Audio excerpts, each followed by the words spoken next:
Again, this is where we are today. Think about where social media has gone in the last few years.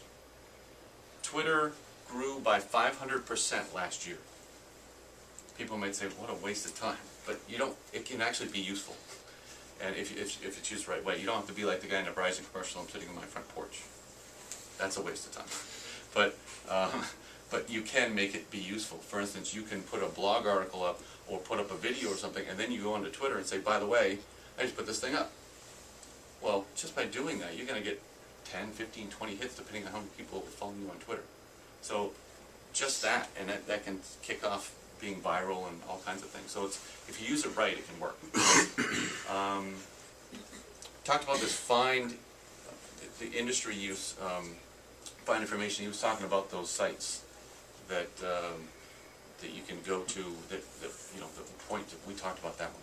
So where you'll go in, they've put your information in, and hopefully it'll get to you. But they're doing it for either you're paying for the lead, or they're getting ad income by doing that. So I guess that's it for that one. So a little information. Why do people use social media? And this is a survey, and I cut it off so you can see a little bit better. But people are going really to get information right now.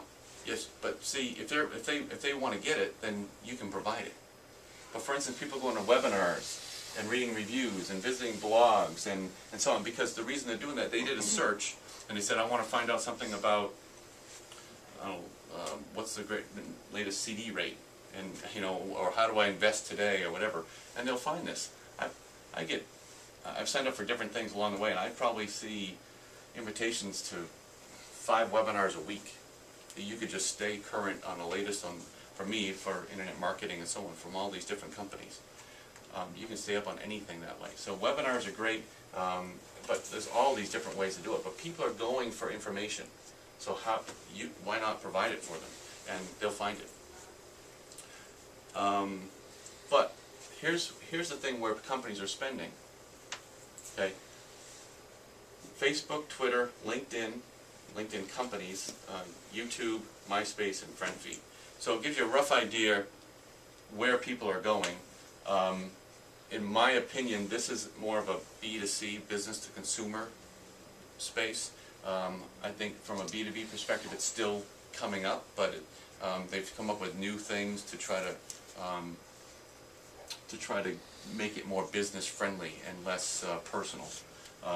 Twitter is, like I said, is growing. I find that if you're doing business and you're trying to focus on other businesses, if you're not on LinkedIn, you're making a big mistake. It's a great way to be found. Like I said, if you type in my name, my company, the first thing that comes is LinkedIn. The reason is Google loves LinkedIn.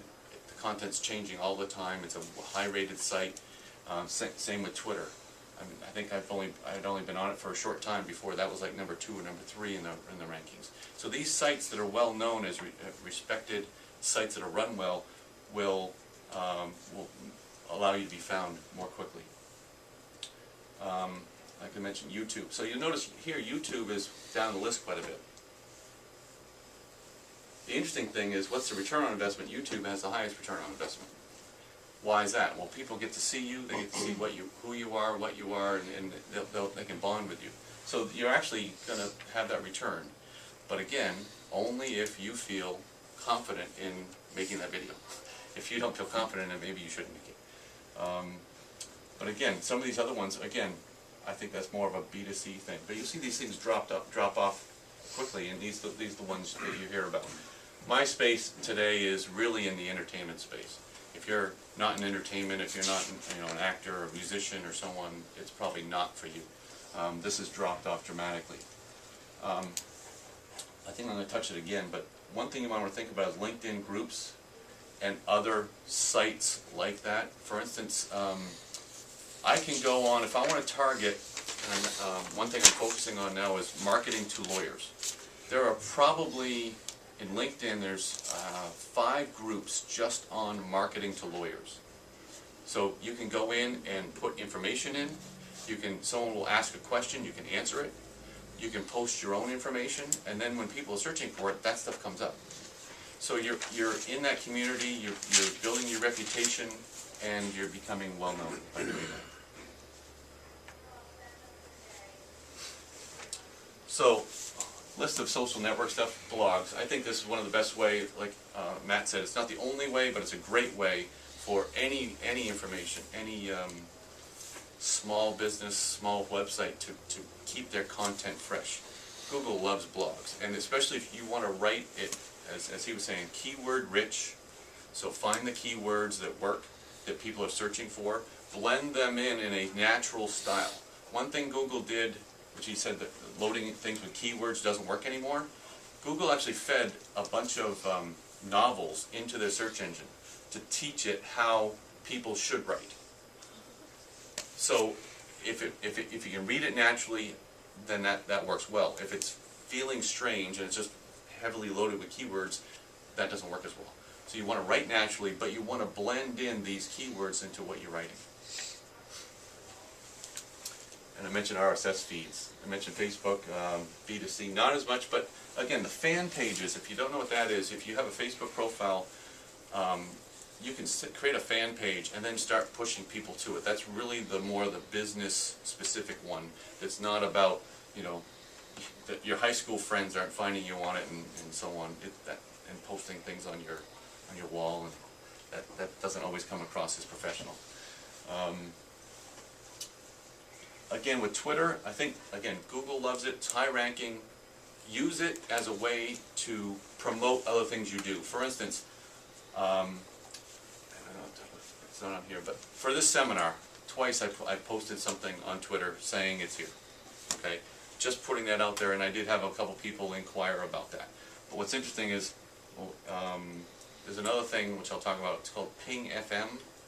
And what that does is it allows you to not only put it on Twitter, but it allows you to put it on your Facebook page and LinkedIn all at the same time. So you don't have to go and update these things on all of them. You just go into this one thing called Ping FM. You type it in, and it does all of them at once.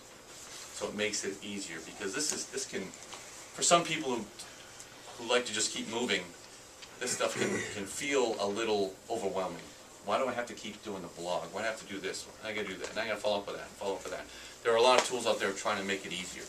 But with Twitter, for instance, if I put up a blog this week, I can now send out three to five tweets on it saying, by the way, I talked about this, here's a link to it. And just keep talking about it that way, and it keeps the content alive and fresh. So you're saying you should use Twitter if you have a blog to draw people to your blog?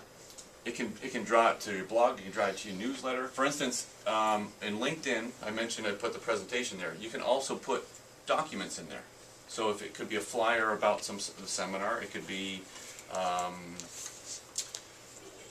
pretty much, there's so many different things that you can do in LinkedIn now that's got little attachments. You can just tell it in Twitter, by the way, I have it over there. So it's a way to drive traffic, again, to something from a business perspective. Whether it's your blog, whether it's your LinkedIn profile, whether it's something new on your website, whether it's somebody else's site. I just attended a seminar from Edit Me. I thought it was great. Check out his stuff.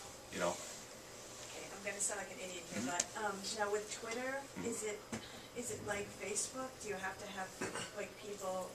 Oh, you just send it out there and everybody reads it? I mean, how does that?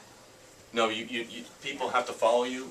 There's I'm not going to get into this, but there's really easy ways to just build up links. So you have to build up a network on the Twitter site, and then when you send something out, it's going onto that network. The easiest way to build it up is actually go and find people you want to connect with, and they almost always connect back to you. Okay. But you can also set it up to just also auto